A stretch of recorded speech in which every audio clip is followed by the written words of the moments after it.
కర్కాటక రాశి వారికి ఈ వారం సానుకూలమైనటువంటి గ్రహస్థితి గోచరిస్తూ ఉన్నది.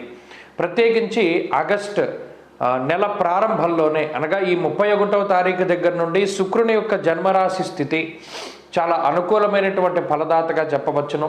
అలాగే లాభమందు కుజుడు, లాభస్థానమందు గురుడు, చంద్రుని యొక్క బలం ఈ వారం పరిపూర్ణంగా ఉండడం వల్ల అటు జన్మరవి యొక్క దోషమున్న 2వ స్థానమందు బుధుడు యోగిస్తూ ఉండడం, ప్రత్యేకించి 4 నుండి 5 గ్రహాల తాలూకు శుభ ఫలితాలు ఈ రాశి వారిలో కనబడుతూ ఉన్నాయి. రెట్టించినటువంటి ఉత్సాహంతో ముందుకు వెళతారు. కార్యజయం కనబడుతూ ఉన్నది. ప్రతి పనిలోనూ కూడా ఆత్మవిశ్వాసంతో ముందడుగు వేస్తూ ఉంటారు. ఎవరి మీద కూడా ఆధారపడకుండా నిర్ణయాలు తీసుకోగలుగుతారు. ఆర్థిక స్వేచ్ఛ ఉంటుంది.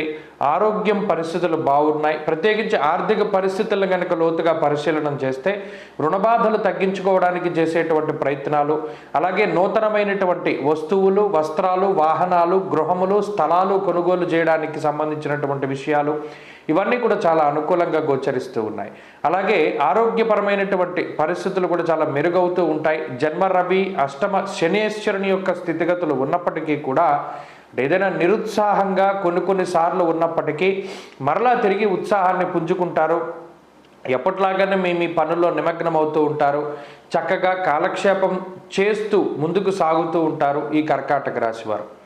అలాగే కుటుంబ పరిస్థితులు చాలా అనుకూలంగా ఉన్నాయి. ప్రత్యేకించి మీరేదైనా కోపంలో మిగతా సభ్యులను ఏదైనా ఒక మాట అనాలి కానీ ఇతర కుటుంబ సభ్యుల వల్ల మీకు జరిగేటువంటి చెడైతే ఏది కనబడడం లేదు.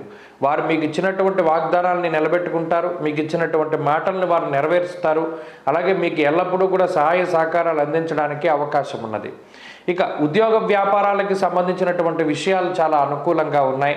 ఉద్యోగంలో ఉన్నతమైనటువంటి స్థితి ఉన్నది.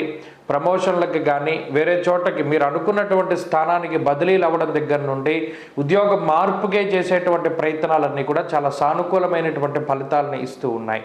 అలాగే విద్యార్థులకి ఈ గ్రహస్థితి చాలా అనుకూలంగా ఉంటుంది. దూర విద్య, విదేశీ విద్య లేదా వైద్య విద్యకి సంబంధించినటువంటి విషయాలు, పోటీ పరీక్షలు ఇవన్నీ కూడా చాలా సానుకూలంగానే గోచరిస్తూ ఉన్నాయి. స్త్రీలకు ప్రత్యేకించి ఈ గ్రహస్థితి మానసికమైనటువంటి ప్రశాంతతను ఇస్తుంది. అంతేకాక ఉద్యోగ వ్యాపారాలు చేసేటువంటి స్త్రీలకి ఇది చక్కటి అవకాశాలను కల్పిస్తూ దిగ్విజయంగా ముందుకు తీసుకువెళుతూ ఉంటుంది. కర్కాటక రాశి వారి యొక్క స్థితిగతులు ఈ వారం చాలా మెరుగ్గా గోచరిస్తూ ఉన్నాయి. మరింత అనుకూలమైనటువంటి ఫలితాలని సాధించడానికై ఆంజనేయ స్వామి వారి యొక్క ఆరాధన చేస్తూ ఉండడం చెప్పదగినటువంటి సూచన. ఈ వారంలో కలిసొచ్చేటువంటి రోజు శుక్రవారంగా చెప్పవచ్చును. అదృష్ట సంఖ్య 9, అదృష్ట వర్ణము తెలుపు.